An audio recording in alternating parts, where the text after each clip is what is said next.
गंगा हिमालयातून वाहते आणि गंगासागराला जाते, त्याच्यामध्ये कोण गंगेचं पाणी अशुद्ध करतंय? किती घाण माणसांनी येऊन स्नान केलेली आहे, किती दुष्ट माणसांनी, दोषी माणसं येऊन आपले पाप धुयालेत, आणि किती संत आले. गंगा माता ते पाहत नाही, यांच्यासाठी एक जरा चांगलं पाणी देऊ, यांच्यासाठी जरा पाणी रोखून धरूत, असं नाही. समता, तुमच्या वागण्यामध्ये समता, तुमच्या दृष्टीमध्ये समता, तुमच्या व्यवहारामध्ये समता. तुम्ही चांगले वागा, तो कसा वागेल ते वागू द्या. याच्या दोन प्रकारांनी वागावं लागतं. संतांचं वागणं आणि संसारी माणसांचं वागणं, दोन्ही समतापूर्ण कसं वागावं ते सांगतो. संत वागतात, त्याच दृष्टीने जर तुम्ही वागत बसले तर आपला संसार बट्ट्याबोळ करायला वेळ लागणार नाही. तर ही समता कशी आणावी? कला आहे.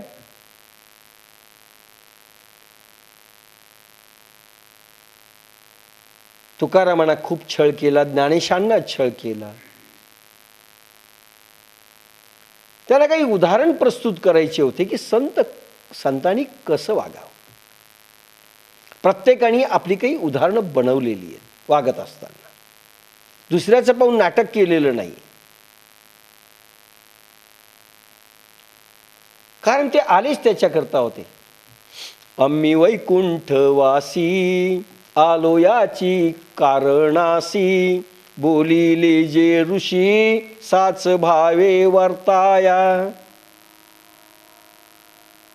आणि मी वैकुंठाहून आलेलो आहे आणि याच्यासाठी आलेलो आहे की सत्य काय असत्य काय मला सगळं जगाला सांगायचंय, काही उदाहरणं प्रस्तुत करायची.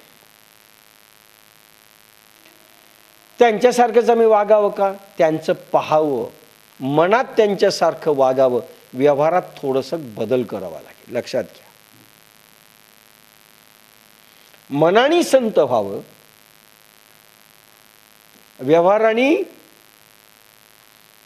जशास तसे. रामदासांचा दासबोध पहावा. खटासी व्हावे खट, नटखटासी नटखट. लक्षात घ्या. पण वरून वरून तसं वागावं लागतं.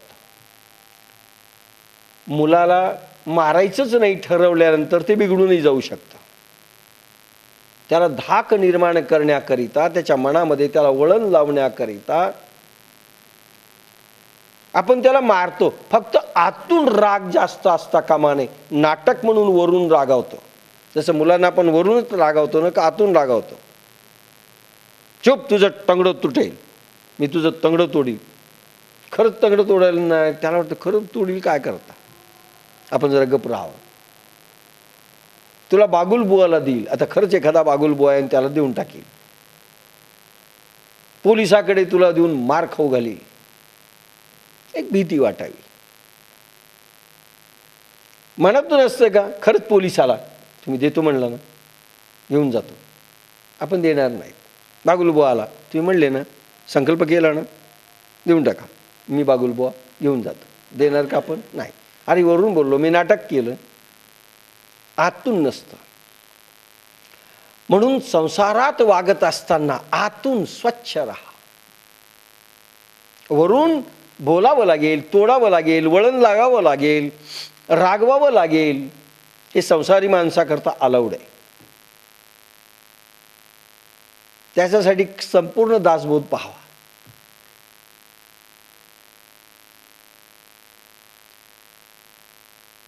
वरून असं वागावं लागेल, नाही तर सगळा संसार आपला उद्ध्वस्त करून टाकतील लोक. आणि म्हणून आतून नाही, आतून स्वच्छ. दुष्टासाठी ईश्वरा त्याला मती दे, त्याला बुद्धी दे.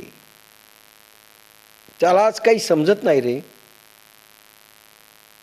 तू त्याला बुद्धी दे, त्याचं भलं कर. पण येशू ख्रिस्तांना खिळे मारत असताना देखील येशू ख्रिस्त सारखं म्हणत होते, ईश्वरा यांना माफ कर, याला काही कळत नाही रे, अज्ञानी आहे ते.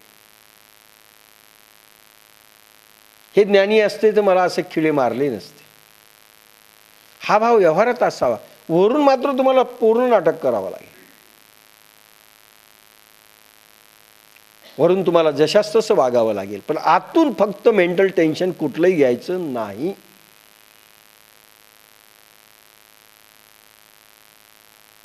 आतून कृष्ण राहा, नाही आतून राम राहा, वरून कृष्ण राहा. आतून राम, वरून कृष्ण. मनामध्ये कुठेतरी कणव आहे आपल्या, हा भाव असू द्या. लगेच तो दुष्ट झाला म्हणून आपला दुष्टपणा आतून खवळून येतो, क्षोभ होतो आतून, आपले विकार जागृत होतात, हे नको आहे. अशी समता पाहिजे. अर्जुना समत्व चित्ताचे, तेची सार जाण योगाचे. योगाचं संपूर्ण सार, आपण जे जे योग करणार आहोत, ज्या योगाची पूर्णता होणार आहे, समाप्ती होणार आहे, योगाची फलनिष्पत्ती परिपूर्णता कशात आहे? एकच वाक्यात सांगितलंय, समत्व चित्ताचे. चित्तामध्ये समता निर्माण व्हावी, क्षोभ होऊ नये, केव्हाही ते खवळू नये. काही स्थिती आली तरी पॉझिटिव्हनेस राहावा. भगवंतानी बरं केलं, हा भाव हवा. अर्जुना समत्व चित्ताचे. कशामुळे होतं? बुद्धियोगामध्ये भक्तियोगाची जोड आहे. पुन्हा भक्तियोग कोणता? सुरुवातीचा परवानगी मागणे, अर्पण करणे. आणि बुद्धियोग, बुद्धियोग आणि भक्तियोगाचं मिक्सचर, त्याच्यात समता येईल, त्याच्यात समता येईल. हा कुठल्या जातीचा, हा कुठल्या धर्माचा, हा कुठल्या प्रांताचा, हा कुठल्या भाषेचा, हा कुठल्या वयाचा, हा कसल्या बुद्धीचा, याची आर्थिक स्थिती काय, याचं पद काय, याचं काही नाही, समता. शबरी कशी होती? टूथब्रश कधी करत होती की नाही ऐकिवत नाही. शबरी अशा जातीची होती, भिल्लणी, की त्या काळात ऋषीमुनी जंगलामध्ये साधना करायचे आणि एका तलावावरते ते ऋषीमुनी पाणी प्यायला जायचे सकाळी किंवा स्नानाला जायचे. त्यावेळेची शबरी त्या आश्रमातून आपल्या झाडणीने सकाळी 4 वाजता उठून रस्ता झाडायची की काटे कुटे रस्त्यात आडवी येऊ नयेत. त्या शबरीला घरी कामाला कोणी ठेवलं नव्हतं, कारण ती अस्पृश्य जातीची होती असं ते ऋषीमुनी मानत होते.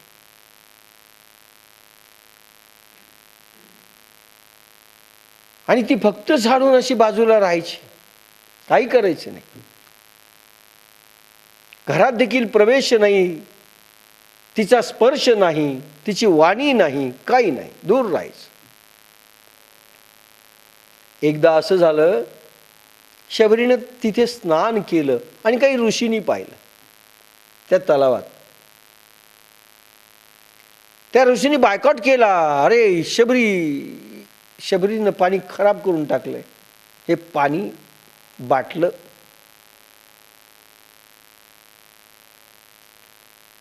पण ज्यावेळेस शबरी बाहेर आली, तिला खूप बोलले हे सगळे ऋषीमुनी, आम्ही येण्याच्या आधी तू का घुसलीस?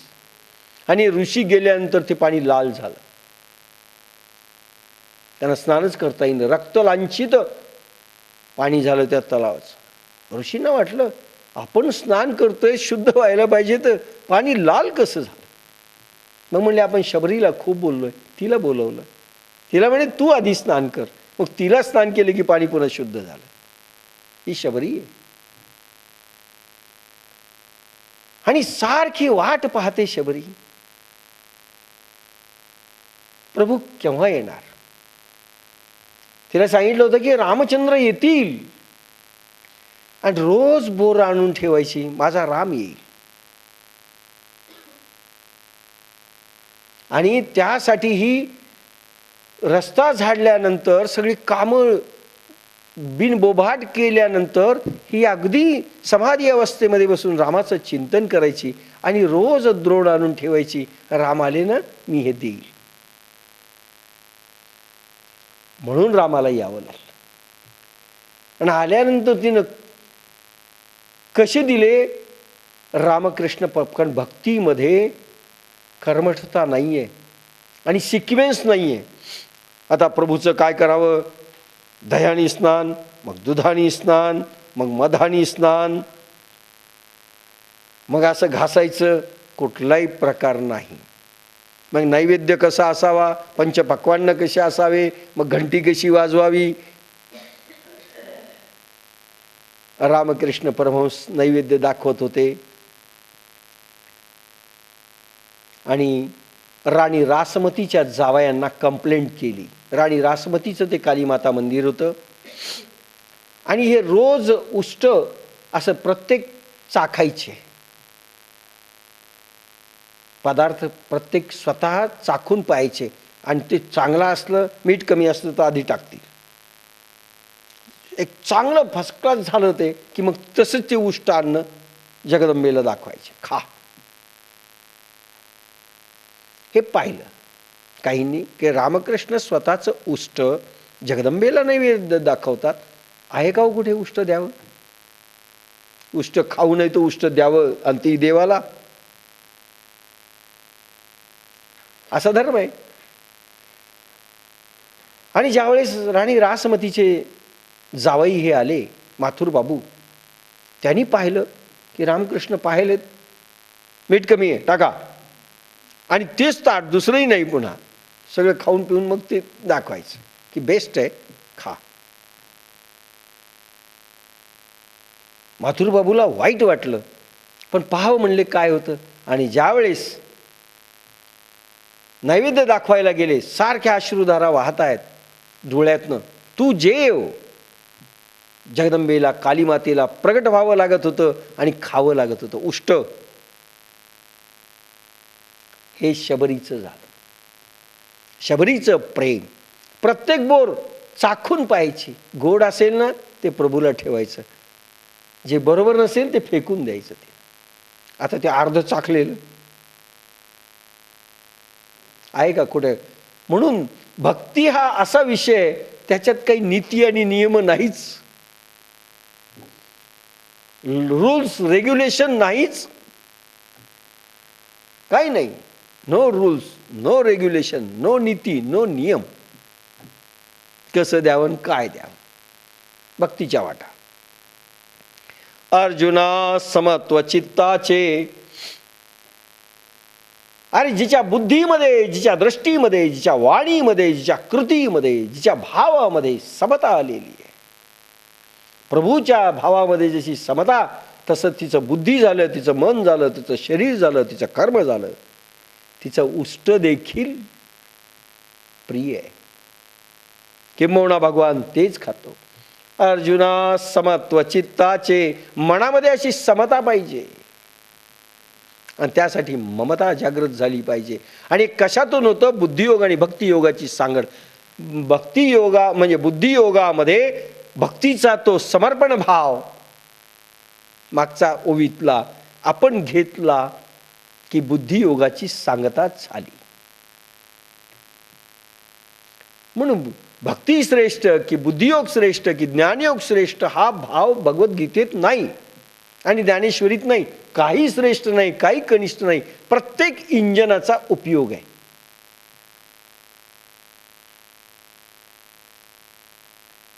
नुसता ज्ञानयोग नाही, नुसता बुद्धियोग नाही, भक्तिप्रधान बुद्धियोग. सोडून काही द्यायचं नाही, भक्तीच्या वाटेने चालायचं. बुद्धियोग नाही, तेची सार जाण योगाचे. योगाचं सार अशी समता बुद्धीत आणि मनात उत्पन्न झाली पाहिजे. आपल्याला दुष्टानी जरी छळ केला आपला, वरून आपण रागवू नाही, दावे देऊ, काहीतरी करू, पण आतून मात्र त्यांच्याविषयी भगवंता त्यांना माफ कर रे, अज्ञानी येते, हाच भाव ठेवावा. अशी समता निर्माण होण्याकरिता रक्तामध्ये सत्वभाव उत्पन्न झाला पाहिजे, रज आणि तम संपले पाहिजेत, असे प्रयोग गिरवले गेले पाहिजेत. आणि प्रत्येक कर्म भगवंताचा असेल तर भगवंतानी तो दुष्टपणा तुम्हाला त्याचा दिलाय, हा भगवंतानीच तुमची परीक्षा घेण्याकरिता तुम्हाला दिला असं का समजू नये. तुम्ही त्या परीक्षेत पास झालं पाहिजे असं भगवंताची इच्छा आहे, कारण कर्मच तुमचं नाही. अशी बुद्धी, असं मन स्थिर होणं केव्हा होईल स्थिर? बुद्धी स्थिर झाली पाहिजे. आणि बुद्धी केव्हा स्थिर होईल? प्राण स्थिर झाला पाहिजे. प्राण इंजन, मन बुद्धी, बरे बुद्धी आणि डबा बुद्धी आणि मन दुसरा डबा. प्राण मन बुद्धी आणि अहंकार ही ट्रेन आत्म्यामध्ये जात असते. आणि इफेक्ट काय झाला पाहिजे? मनात समता आली पाहिजे. वागताना समता, सगळा भाव असा आला पाहिजे. आपला मोठेपणाच गळाला पाहिजे. मागच्या ओव्या पा, सगळ्या ओव्या, सगळ्यांचे सिक्वेन्स जोडा. एक माणूस थोडा लठ्ठ, बिहारच्या स्टेशनवर ते दुपारची वेळ, ट्रेन थांबली. रखरखत ऊन, हापसा होता, सगळ्याला तहान लागलेली. तो माणूस एक तांब्याभर पाणी हापसून घ्यायचा आणि लोकांना पाजायचा. पळत यायचा, पाजायचा, पुन्हा जायचा, पाणी पाजायचा, पुन्हा कोणाला तरी द्यायचा. कोणाला वाटेल ट्रेन सुटेल म्हणून जे काही आबाल वृद्ध काय असतील त्यांना तो पाणी पाजत होता, पळत होता. 10-15 मिनिटं त्या काळात ट्रेन उभी राहायची.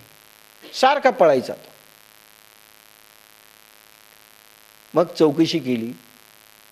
तेच पुढे राष्ट्रपती झाले, डॉक्टर राजेंद्र प्रसाद.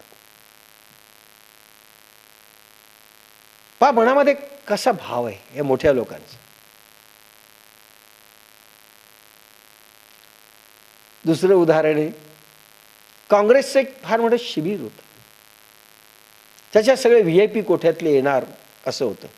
म्हणून काही व्हॉलेंटियर होते की तू स्वयंपाकाची व्यवस्था, आपण जसं करतो ना, स्वयंपाक कोणाकडे, स्वच्छता विभाग कोणाकडे, पाणी व्यवस्था कोणाकडे, स्नानाची व्यवस्था कोणाकडे, असं लग्न समारंभ कुठलेही याच्यात आपण करतो त्याच्यामध्ये काही केलं सांगितलं असेल तर काही लोक लाईनमध्ये होते. त्याच्यात डॉक्टर राजेंद्र प्रसादही लाईनमध्ये होते.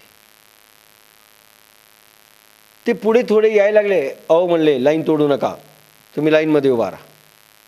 ते लाईनमध्ये राहिले, कारण मोठं अधिवेशन होतं, यांनाही फारसं कोणी ओळखत नव्हतं. त्यानंतर ते उभा राहिले बराच वेळपर्यंत. मग जसजसा नंबर येईल तसं बकेटमधून पाणी देत होता तो. नंतर यांचा नंबर लागल्यावर यांनी बकेट घेतली, गेले आणि पाहिले काँग्रेसचं अधिवेशन हँडलच राजेंद्र प्रसाद करतायत. तो एकदम गडगडला. बापरे, कोण आहेत म्हणले? हे डॉक्टर राजेंद्र प्रसाद आहेत. तसं म्हणल्यानंतर तो पाया पडला. सॉरी, मला माहीत नाही तुमचं मोठेपण. अरे नाही रे म्हणले, तुझं बरोबर आहे. तुला काम काय दिलं? लाईनमध्ये कोणी असो, आणि मी तरी का अगोदर यावं तुझ्या? सांग बरं. तू योग्य केलंस. मनात समता भाव आहे, दृष्टीमध्ये सम्यकता आहे, समता आहे. हेच योगाचं सार आहे. योगाचा इफेक्ट माणसामध्ये हा झाला पाहिजे. क्रूरपणा, मगरूरपणा, अहंकारपणा येऊ नये, समता यावी. मुंगीचे मनोगत ओळखे. अरे मुंगीच्या मनातलंही तुम्हाला कळालं पाहिजे, मुंगीलाही. म्हणून अहिंसा भाव. अहिंसा ही समता आहे, करुणा समता आहे. हा समता भाव आहे. कारण त्यालाही जीव असतो, दुसऱ्यालाही जीव असतो. मग जगा आणि जगू द्या हा नियम आहे ना. हा समता भावाचा नियम आहे. नाही मी जगणार, तुम्हाला मारणार, हा समता भाव नाही. तर योगाचं सार हे आहे. बुद्धी योगा कशा करता पाहिजे? दृष्टीमध्ये समता, मनामध्ये समता. मन क्षोभावू नये. दुःख आलं तरी मनाने क्षोभ मानू नये आणि फार आनंदाच्या उकळ्यात सुख आलं की मानू नये. अशी समता मनामध्ये आणि बुद्धीमध्ये निर्माण व्हावी. हे योगाचं सार आहे, म्हणजे बुद्धियोगाचं सार आहे. जेथ मना आणि बुद्धीचे ऐक्याथी. कधी येईल ही समता मनामध्ये? मनाला टेन्शन का असतं? कारण बुद्धीच्या ताब्यात मन नसतं. का आपण टेन्शन घेतो? बुद्धीच्या ताब्यात मन नाही. आणि बुद्धी कोणाच्या ताब्यात राहते? प्राणाच्या. म्हणजे प्राणाच्या ताब्यात, प्राणवर जाणाऱ्या प्राणातच बुद्धी आणि मन स्थिर राहतं. म्हणून वर जाणारा प्राण आपण जर थांबवला आतमध्ये केवळ कुंभक करून, तर विचार चक्र थांबतं.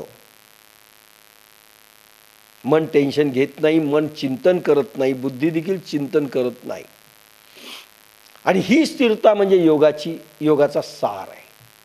प्राणाने स्थिरता धारण करणं, मनाने स्थिरता धारण करणं आणि बुद्धीने स्थिरता धारण करणं, चंचलत्व संपणं, विचारचक्र संपणं, टेन्शन संपणं, हे योगाचं, बुद्धियोगाचं सार आहे अर्जुना. आणि मग समता निर्माण होईल. मग खवळच निर्माण होणार नाही, विकार निर्माण होणार नाहीत. निर्विकारपणा असेल, शांत स्थिती असेल.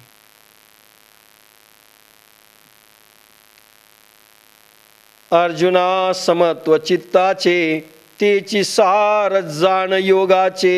अर्जुना, चित्ताची समता होणे तेच योगाचे सार आहे. याचा अनुभव घे. या बुद्धियोगात मन व बुद्धीचे ऐक्य असते.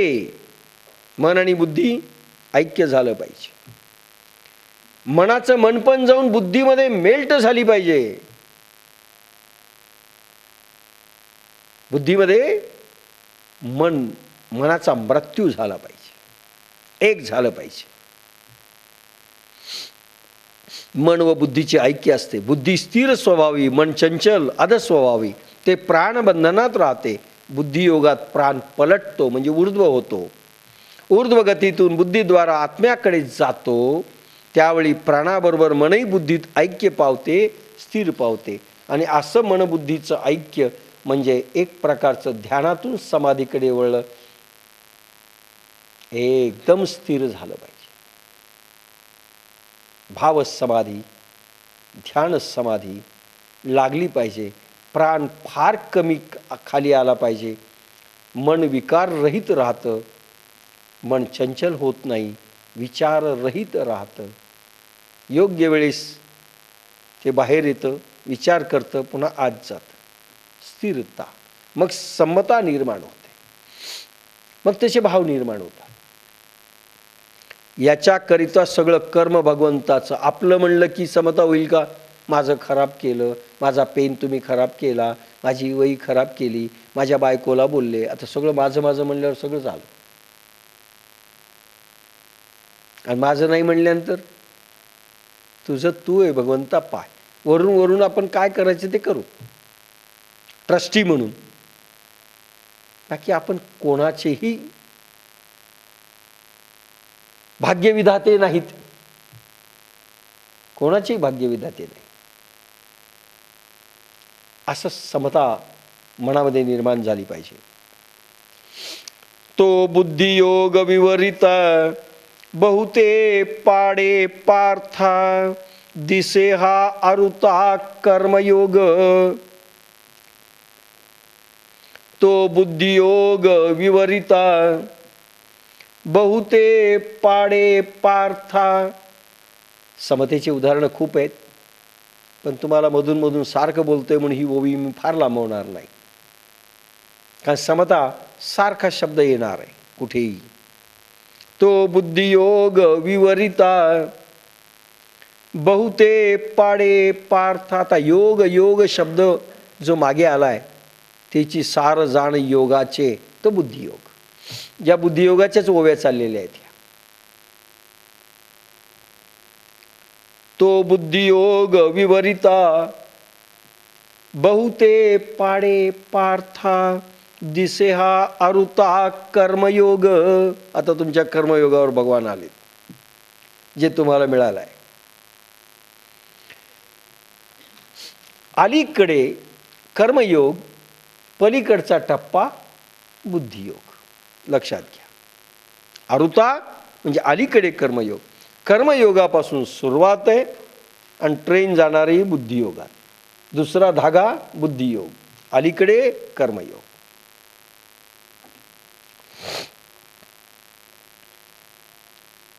पृथ्वीसुता प्राणासह मन बुद्धीत विसावते.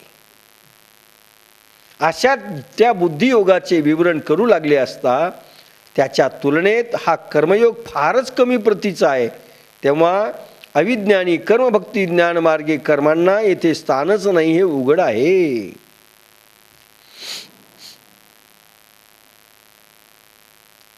दोन प्रकाराने कर्मयोग शब्दाचा अर्थ आहे.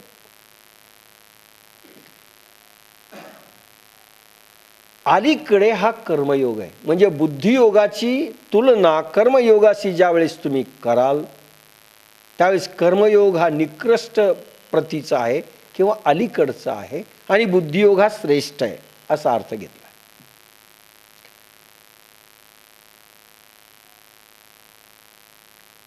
आता याच्यामध्ये दोन भाग येतात.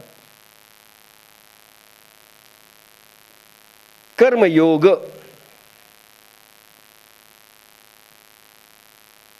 इथे अर्थ केलेला आहे, पण निवळ तो तसाच आहे असं नाही.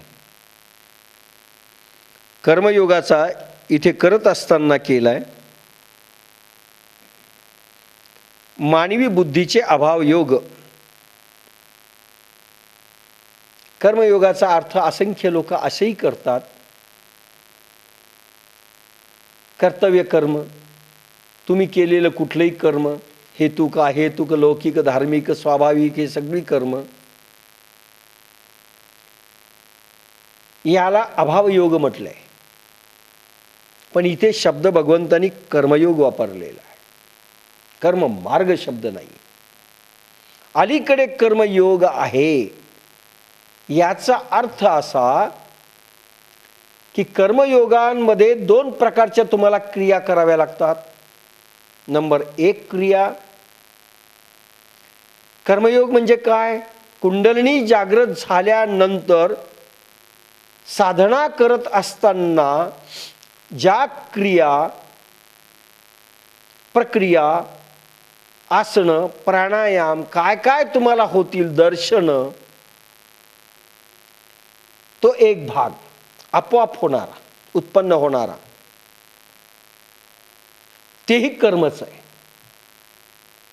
आणि एक भाग असा की लौकिक हेतुक, म्हणजे इंद्रियामधून स्वतःहून कामं करायची, लॅट्रिनला जाणे, जेवणे, खाणे, पिणे, झोपणे, ह्या क्रिया, व्यवसाय करणे, लौकिक क्रिया, धार्मिक क्रिया, आध्यात्मिक क्रिया सगळ्या करणे, हा दुसरा भाग आला.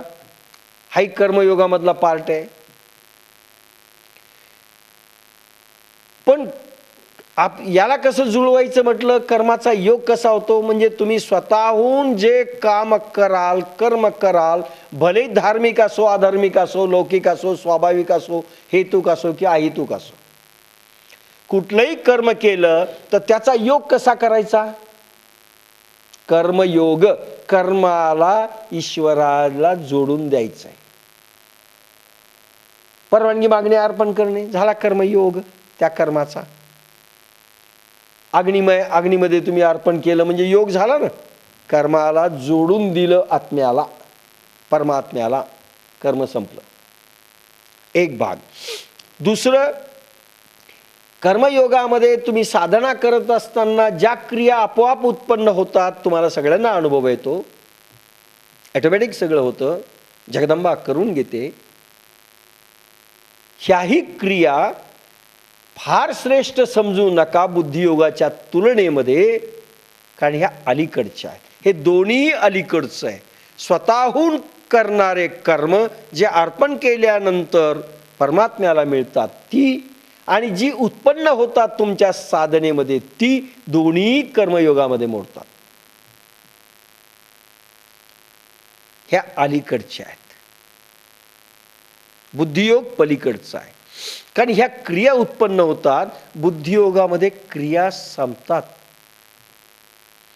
बुद्धियोगामध्ये तुम्हाला जादूचा योग आहे बरं का, हा कर्मयोग. बुद्धियोग जादूचा योग नाहीये. कर्मयोगामध्ये तुम्हाला योगासनं होतील, क्रिया होतील, काहींना गीत प्रगटतं, संगीता पोखरणारा नृत्य प्रगटलं, काहींना नमोंकार मंत्र प्रगटले, काहींना गायत्री मंत्र प्रगटले, काहींना गीत प्रगटले, काहींना भाषा प्रगटले, काहींना पक्ष्यांची भाषा बोलू लागले, काहींना योगासनं झाली, काहींना प्राणायाम झाले, काहींना दर्शनं झाली, अनेक देवी देवतांचे दर्शन होतात. हे सगळं जरी असेल तरी शेवटी कर्म क्रिया उत्पन्न झाल्या काय आणि केल्या काय, शेवटी क्रिया आहेतच. आणि बुद्धियोगामध्ये क्रियाच संपणं आहे. क्रिया संपणं आहे, क्रिया उत्पन्नच होऊ नये, नॉन व्हायब्रेशन स्थिती. म्हणून हे अलीकडचं समजा कर्मयोग. कर्मयोगात वावरत असताना होणाऱ्या क्रिया भलेही समर्पण असेल, त्याही क्रिया आणि इकडच्या क्रिया आपोआप उत्पन्न होणाऱ्या साधनेमधील ह्या क्रियाच म्हटल्या जातात. आणि याला बुद्धियोगामध्ये क्रिया संपतात, विचार संपतात. विचार नाही, विकार नाही, क्रिया नाही, प्राणाची अखंड स्थिरता. म्हणजे बुद्धियोग हा कर्मयोगापेक्षा एकदम विरुद्ध आहे. तिथे क्रियाच नाहीत, बस दगडासारखं शरीर होऊ शकतं आणि मनात कुठलंच काही राहत नाही. जसं मी माझे वर्णन केलं होतं, मी आणि शेखर समाधी स्थानामध्ये बसलो असताना मोदीजी महाराज पुण्यतिथीला जो अनुभव आला, तसं स्थिर, काही नाही, विचारच नाही, क्रिया नाही, श्वास आहे की नाही पता नाही, जाणीव असते, बस बाकी काही नसतं. अशी स्थिती हा बुद्धियोग. बुद्धियोग विवरिता बहुते पाडे पार्था, दिसे हा अरुता कर्मयोग. हा कर्मयोग अलीकडचा आहे, बुद्धियोग पलीकडचा आहे. याचं तीर अलीकडे, पण सुरुवात ह्या तीरावरूनच करायची.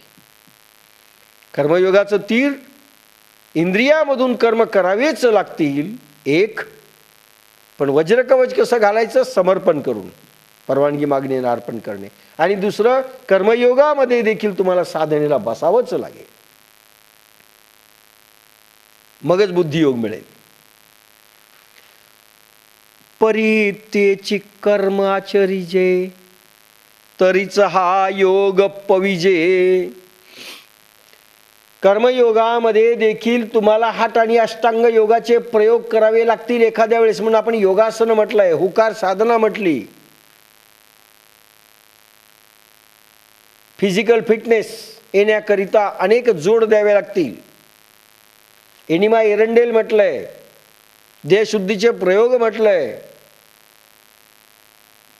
अनेकांना अनेक प्रयोग आपण कर्मकांडांचे दिलेले आहेत.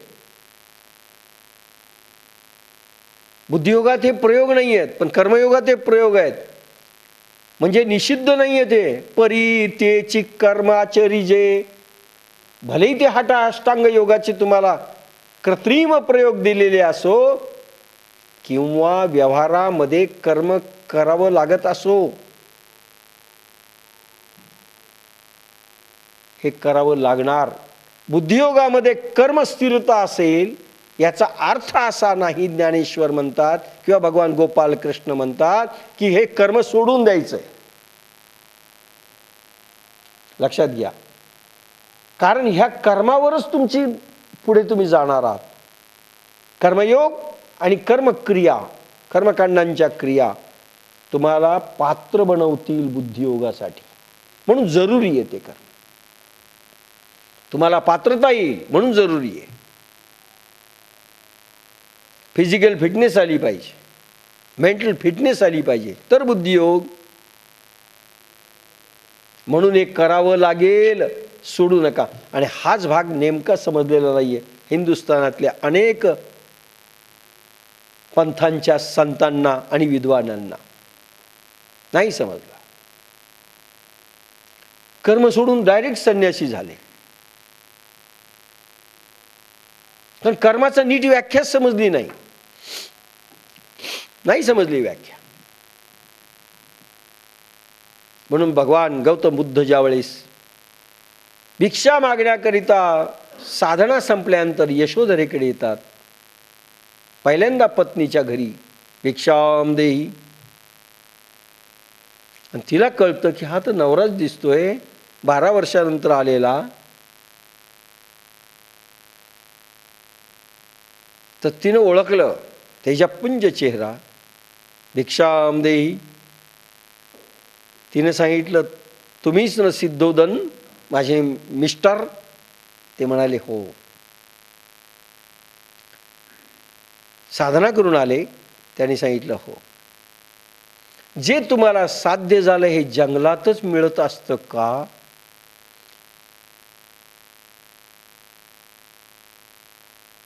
राजवाड्यात मिळत नाही का ते? ते म्हणले मिळू शकतं. मग का गेले? त्यावेळेस माहिती नव्हतं. आता माहिती झालं का? हो. याच्यासाठी गेलो की आधी वाटत होतं इथे मिळत नाही म्हणून गेलो, आता वाटतं इथं देखील मिळू शकतं.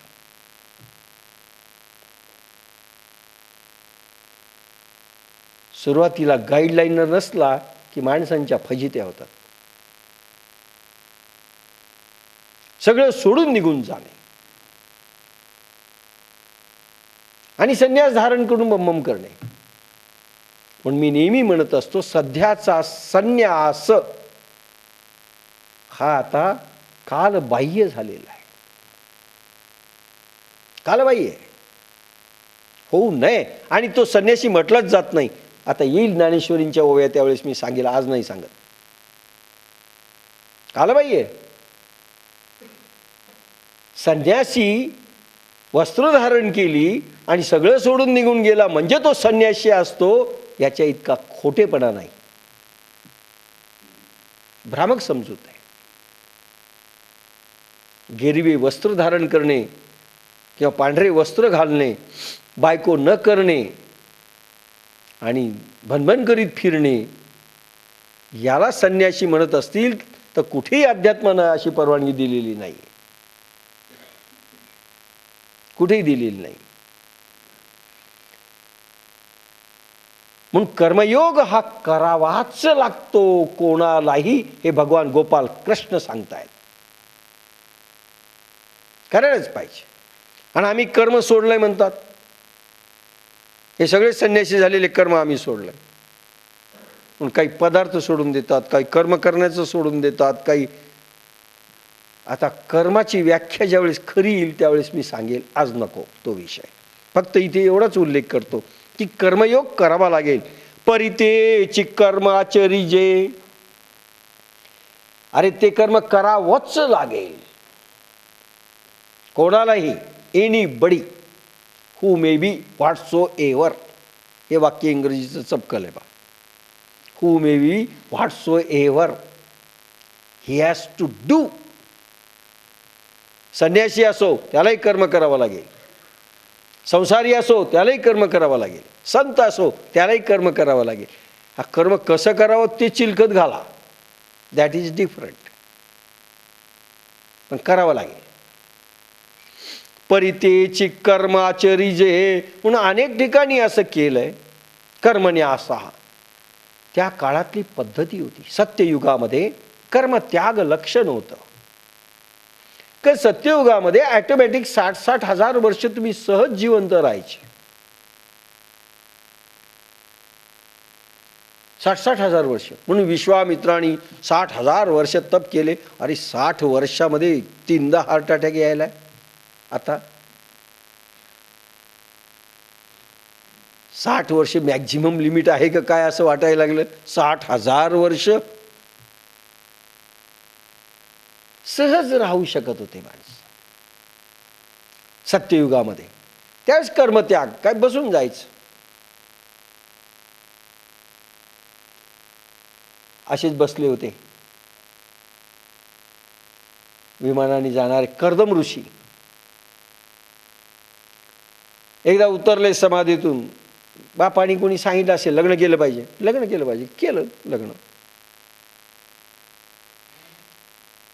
देवहूती बरोबर लग्न केलं. आता लग्न केल्यानंतर हनीमून वगैरे आता काहीच नाही ना यांना. वैराग्यावस्थेत लग्न झालं, संपलं. लग्न झालं हे विसरले. सकाळी बसले समाधीला, संध्याकाळी लग्न झालं आणि बसले समाधीला 35 वर्ष.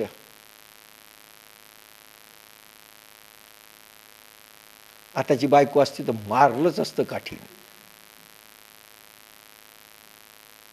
माणसं आणली असते माहेरून, बदडा सगळी मिळून, आणि ती सेवा करत होती. सारखी सेवा चालली.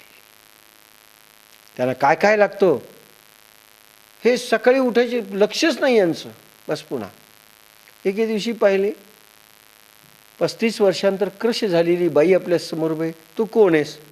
ते म्हणे तुमची पत्नी. कधी लग्न केलं होतं? गेले ना विसरू. म्हणले इसवी सन काय असेल ते. बापा बापा बापा, अनर्थ झाला म्हणले. का नाही तू सांगितलं? म्हणे डिस्टर्ब तुमच्या समाधीमध्ये कसं करू, मला सेवा द्यायची होती, मी केली.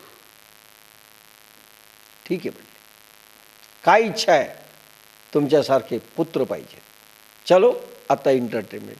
मायावी सगळं जग निर्माण केलं. पहिलं विमान कर्दम ऋषी, आणि गावा एवढं विमान ज्याच्यात तलाव, सरोवर, स्विमिंग टँक्स, काश्मीरचा बगीचा, प्रत्येक गोष्ट त्याच्यात निर्माण केली. महल आणि विमानात सगळं.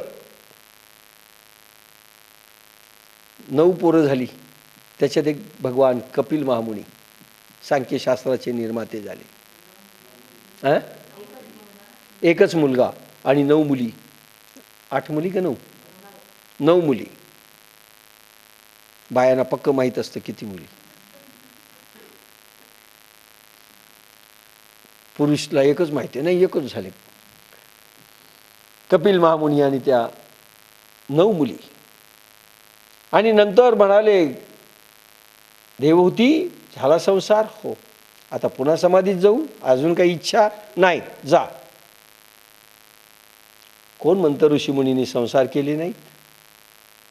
पण एकदा समाधीत गेल्यानंतर बुद्धियोगात गेले, कर्म संपलं. आणि नंतर अकर्म राहत असताना, अकर्म कर्म स्थितीत राहत असताना व्यवहार केला म्हणून कर्म त्याग लक्षण कपिल महामुनी सांख्यशास्त्रात मांडलं. पण भगवद्गीतेने फिरवलं हे मत. भगवान गोपाल कृष्ण म्हणाले तुमचं आयुष्य जास्त नाही, भानगडीत जास्त पडू नका, इतकं तप शक्य नाही, असं कर्मत्याग लक्षण तुम्हाला शक्य नाही. बायको केली आणि 10 दिवस तुम्ही नाही विचारलं तर सटके बसतात, कसं शक्य आहे? आता शक्य नाही. म्हणून हा बदल आहे. परितेची कर्माचरिजे, म्हणजे कर्म त्याग नाहीये, कर्म केलंच पाहिजे हा भाग आहे. परितेची कर्माचरिजे तरीच हा योग पविजे. भगवद्गीता आणि ज्ञानेश्वरीचा खास मुद्दा ह्या कलियुगासाठी असा आहे की हा योग बुद्धियोग मिळवायचा असेल की ज्याच्यामध्ये कर्म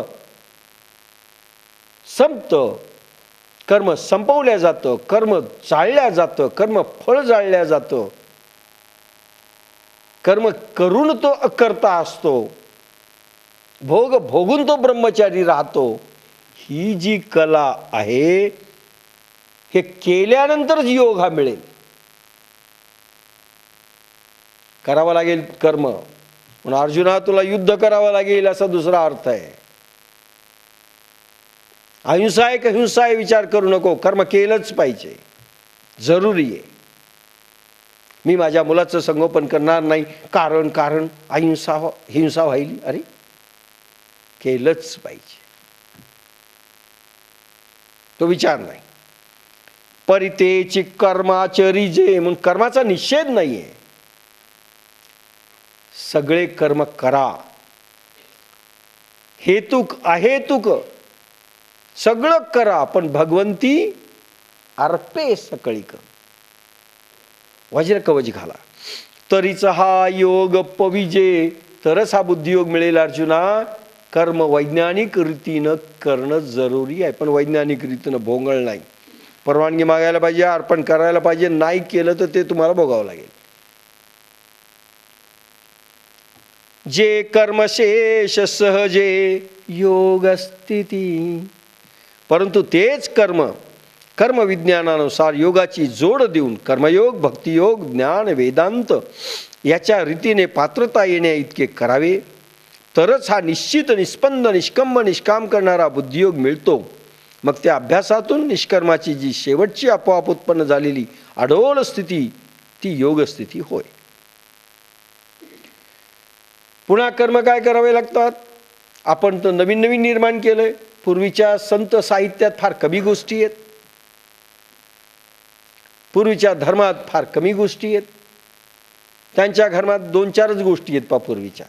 एक, राम नाम बोलो. पण राम नाम काही बोलू नका बरं का. राम नाम सत्य, राम नाम सत्य आत्ता बोलायला लागलो तर सगळे आपलं तोंडच बंद करतील. पण काय वाईट आहे राम नाम सत्य, म्हणजे राम नाम खरंच सत्य आहे असंच म्हणायलो नाही बोलायचं. राम राम करा, राम नाम सत्य नाही म्हणायचं. आहे की नाही? कशी मजा आहे. राम बोलो, नारायण बोलो, बस. एका साधूकडे गेले, टायफॉइड झाला, दहीबडे खाओ. सायटिका झाला, दहीबडे खाओ. सर्दी झाली, दहीबडे खाओ. तसं यांच्याकडे तुम्ही जा. महाराज काय करावं? नाम बोलो, मंत्र लो, हरि गोविंद, बस ये मंत्र हो गया. ओम नमः शिवाय, बस मंत्र हो गया. गाओ. एकच, दुसरं काही नाही. संसार में ज्यादा चित्त मत दो. ठरलेले वाक्य, ठरलेले पॅटर्न सगळ्या धर्मातले. आणि कर्मकांडांचे काही प्रयोग दिले जातात.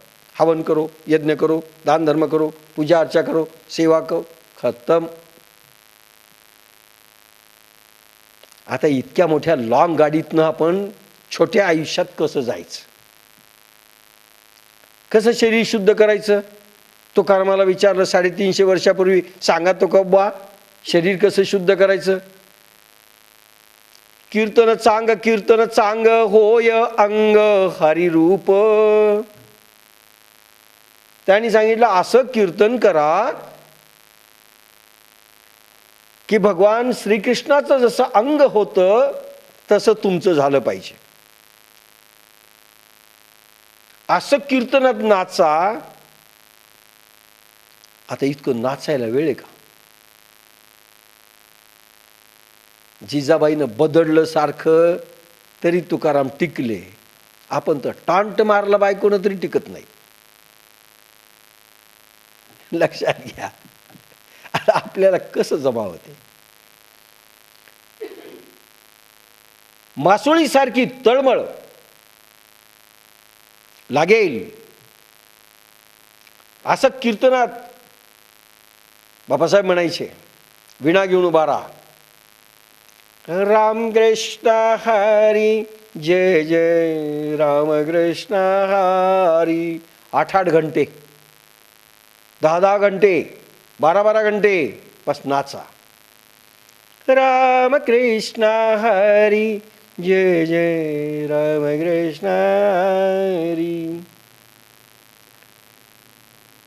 कर्ममार्गांच्या प्रयोगातनं, भक्ती मार्गाच्या प्रयोगातनं 8 घंटे हे धडे तुम्हाला बेशुद्ध होईपर्यंत गिरवावे लागतील. कर्मयोगामध्ये देखील काही तुम्हाला असे प्रयोग दिसतात. ही आपली संगीता पोखरणा साधनेचा एकदा चांगला बहर आला. 2ऱ्या-3ऱ्या दिवशीची साधनेमध्ये तिला नृत्य प्रगटतं. तुम्ही पाहिलंय. बेधुंद होते ती त्यावेळेस. कोणाला वाटतं कॅसेट लागली म्हणून होतं. कॅसेट जरी बंद केली तरी नृत्य बंद होत नाही. गेल्या वेळेसच्या शिबिरात झालं तसं. पण नंतर तिची भावावस्था अशी होते की ती बेशुद्धीपर्यंत जाते. ती बेशुद्धी नसते. खरं म्हणजे आपल्याला शिबिर हे जास्त करत नाहीत, नाही तर रात्रभर तसंच पडू द्यावं. तीच तर मस्ती आहे. तृप्तीलाही झालं होतं, पण सगळे घाबरले होते. मला गप्प बसावं लागतं कारण निघायची वेळ झालेली असती. सगळं तिथं थोडंसं मर्यादा आहेत.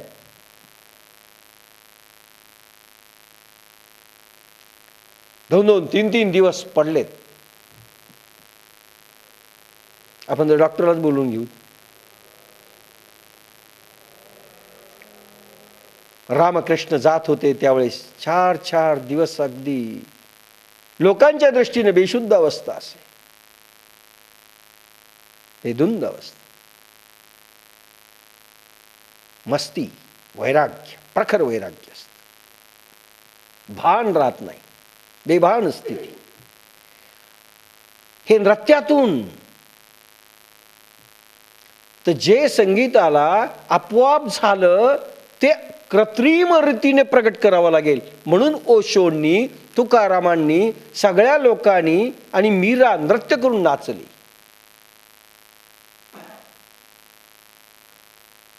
मीरा नृत्यातून गेली. इंद्रिय एक प्रकारे थकवायची आणि सर्व इंद्रियांची ऊर्जा बुद्धीमध्ये केंद्रित करायची. हा भजन मार्ग आहे. नृत्यातून जायचं. आणि म्हणून वारकरी संप्रदायामध्ये भजन गात असताना नृत्य आहे. चाली खेळतात, ज्याला चाल म्हणतात ना, चाली खेळतात. तो हा प्रकार आहे. बेधुंद व्हायचं. म्हणून हा सायन्स त्याच्यातलं उचललं गेलं पाहिजे. जे कर्मयोगात जे अनुभव येतात, जे बुद्धियोगात अनुभव येतात नृत्यातले, ते अनुभव संगीतामध्ये असं बेधुंद झालं पाहिजे. 8-8 घंटे, त्याच्यापेक्षा कमी नाही. 8 घंटे, 10 घंटे, 12 घंटे. आता व्यवहार कधी करावा सांगा बरं. म्हणून ते मार्ग आज उपयोगी फार कमी आहेत. 8 घंटे, 10 घंटे तुम्ही जर रात्र आणि दिवस टाहो पोडला ईश्वराच्या नावाने. रामकृष्ण परमहंस जंगलात जायचे आणि जोरात ओरडायचे, जगदंबा धाव, जगदंबा धाव, आणि बेशुद्ध होऊन पडायचे.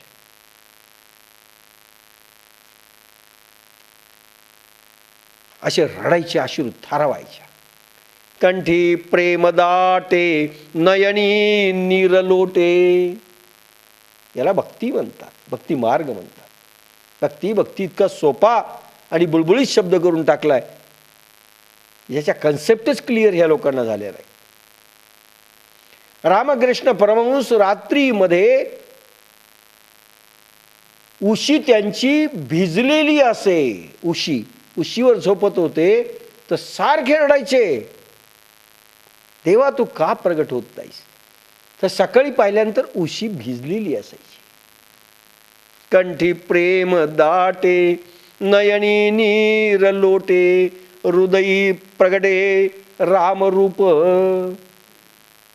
अशी स्थिती येऊ शकते का?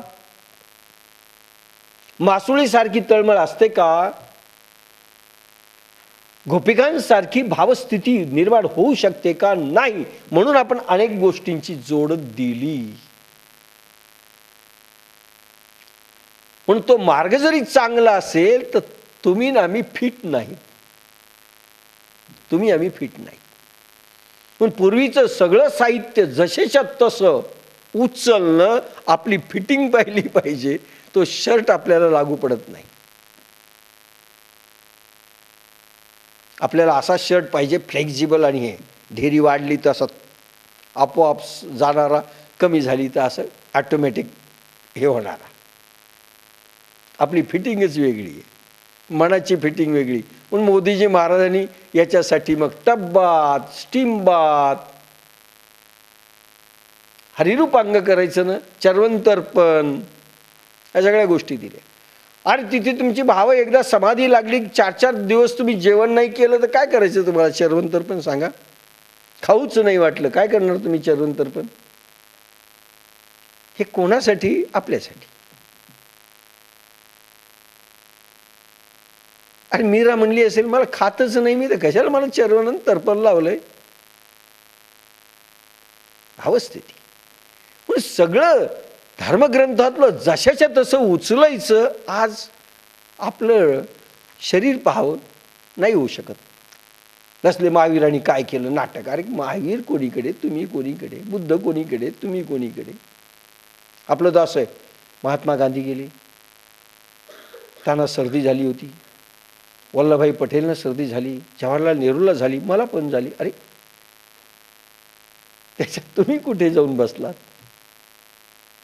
त्यांनी केलं तसं, त्यांच्या पावलावर ते जाऊ नका. तुमची पावलं वेगळी आहेत. त्यांनी बायको सोडली, मी सोडतो, इथं दणके बसतील आणि मनात सारखं येईल ते वेगळं. कसं जमणार? परितेचे कर्माचरिजे, तरीचा हा योग पविजे, जे कर्मशेष सहजे योग स्थिती. कर्मशेष सहजे, पुन्हा एक भानगड आहे जे याच्यात स्पष्ट निरूपण पूर्ण नाही झालं. पण कर्म सायंटिफिक रीतीनं आचरण करावं लागेल. आपल्याला काय आणायचं? रक्तात विरक्ती आणायची. रक्तात विरक्ती आणायची तर काय? मग आपण अनेक गोष्टी सायन्स कडून घेतल्या. सायन्स शिवाय काही नाही.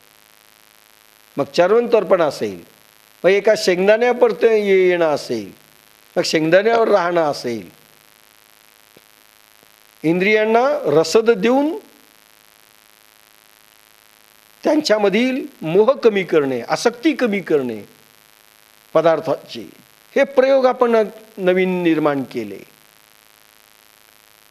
मी सांगितलं कायाकल्प, टब्बात, स्टीमबात सगळे आपण प्रयोग दिले, जोड दिली.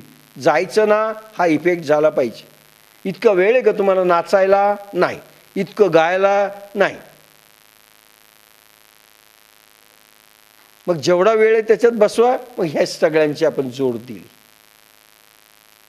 प्रत्येक काळातलं शरीर वेगळं होतं, त्यांचं सगळं वेगळं होतं. तसं मीरेसारखं संसार सोडून रस्त्यावर नाचणार आहेत का तुम्ही? नाही. मीरा छान वाटते, पण तुम्ही नाही छान वाटणार लोकांना. मीरेने सगळं सहन केलं, तुम्ही नाही सहन करणार. म्हणून जशाच्या तसं काही उचलायचं नाही. आपलं आपल्याला टॅली करायचं, आपल्याला काय जुळतं ते कर. ते जुळतं म्हणून भगवंतानी सांगितलं, बाबा रे, तुम्हाला योग्य नाही कर्म करावंच लागेल. आणि ह्या कर्मातून अशा वैज्ञानिक पद्धतीतून तुम्ही जा की ज्यामुळे तुम्हाला बुद्धियोग मिळाला पाहिजे. कर्मयोगामध्ये किती साधना करावी? 8 तास. कमीत कमी रोज 3 तास साधना पाहिजे. मला छान आनंद वाटायला, काही काही आपल्याकडे साधक 3-3 तास करायला लागलेत रोज. बिलकुल करायला. माझी साधना कमी नसते. आज तर 4 तास झालेली. कसा वेळ काढायचा तुम्हाला काढावा लागणार आहे जीवनात. कसा काढायचा माहिती नाही, काढावा लागणार. रोज साधना झालीच पाहिजे. आणि एक वेळ अशी की 8-8 तास, 9-9 तास, 10-10 तास झाली पाहिजे, तरच खरं आहे. आणि योग तो मिळायचा असेल तर कर्मकांडांच्या प्रयोगातून, वैज्ञानिक प्रयोगातून तुम्हाला जावं लागेल. व्यवहार करत असताना जे तुम्हाला मागे सांगितलंय, परवानगी मागणे, अर्पण करणे, पुन्हा टबा, स्टीमबात, सगळे हे प्रयोग, गायत्री जप, हे सगळे असे जावं लागेल की ज्यामुळं तुम्हाला कर्मयोगामध्ये एक स्थिरता मनाची आली. बुद्धीमध्ये विरक्ती नाही, रक्तामध्ये विरक्ती, इंद्रियात वैराग्य नाही, इंद्रियात वैराग्य आणि बुद्धीमध्ये विवेक उत्पन्न झाला की बुद्धियोग मिळण्याची पात्रता येते. आणि कर्मयोगामध्ये देखील तितकी साधना झालीच पाहिजे, तरच हा योग मिळेल. म्हणून हे निषिद्ध नाही आहे. पण कर्म मार्ग निषिद्ध नाही, कर्मयोग निषिद्ध नाही.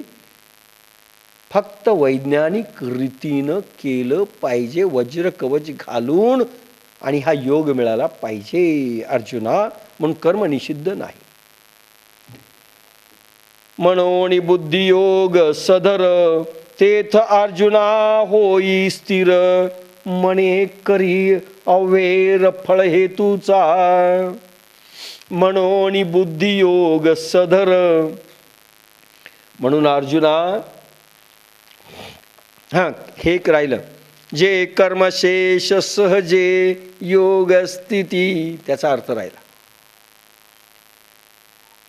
जे कर्मशेष सहजे, समजा कर्मशेष राहिलं की ज्याच्यामुळं तुम्हाला बंधन प्राप्त होईल इतकं करूनही काही शेष राहतं. कोणतं शेष राहतं माहिती तुम्हाला? की कर्मशेष राहतं. ही मला आठवण द्या पुढच्या वेळेस, की कर्मशेष काही राहतं ते केव्हा राहतं आणि मग कोणतं कर्म जातं हे एकदा समजून घेतलं पाहिजे. आणि ते योगस्थिती निर्माण झाली की जातं असं म्हटलेलं आहे.